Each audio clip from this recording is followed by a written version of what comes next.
Indef memprediksikan Indonesia akan terus mengalami kenaikan inflasi hingga akhir tahun 2022. Oleh sebab itu, untuk mempertahankan laju inflasi inti tetap rendah, Indef merekomendasikan agar pemerintah menekan anggaran belanja.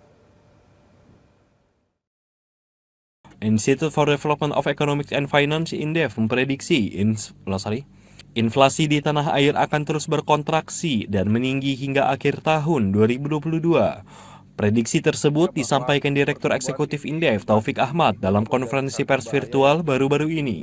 Menurut Taufik, meski ekonomi tanah air pada triwulan kedua tumbuh positif sebesar 5,44% dibanding tahun sebelumnya, namun indeks harga konsumen atau IHK pada bulan Juli mengalami kenaikan sebesar 0,64%.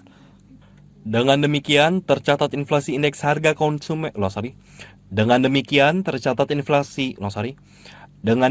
tercatat inflasi indeks harga konsumen Juli 2022 menembus angka 4,94% dibanding tahun lalu. Hal tersebut menjadi inflasi tertinggi yang dialami Indonesia sejak tahun 2015. Taufik menjelaskan jika pertumbuhan ekonomi dibarengi dengan kenaikan inflasi, hal ini akan menyebabkan ketidakpastian. Bahwa pertumbuhan tinggi, inflasi tinggi, ini menjadi satu bahaya yang cukup signifikan, mengingat inflasi yang bergejolak sudah di angka 10,07%. Ini kenaikan di harga bawang, cabai merah, keriting, telur, daging ayam, dan sampai akhir tahun ini akan menjadi satu problem yang cukup serius gitu, karena disebabkan oleh cuaca iklim.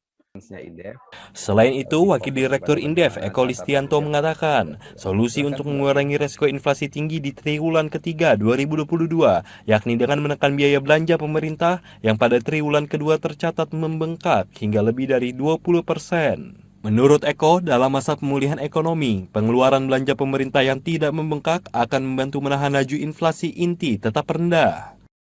Barang masih terkontraksi, belanja modalnya terkontraksi begitu. Padahal di saat pandemi seperti sekarang, ketika kita mau memulihkan, ya sebetulnya yang paling cepat, yang paling bisa jadikan akseleran itu sebetulnya adalah dari sisi konsumsi pemerintah ya, sebetulnya gitu.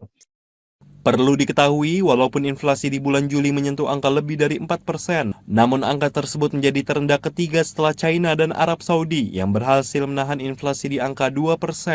Nominal ini tentu jauh di bawah rata-rata inflasi dunia yang menyentuh angka lebih dari 10%.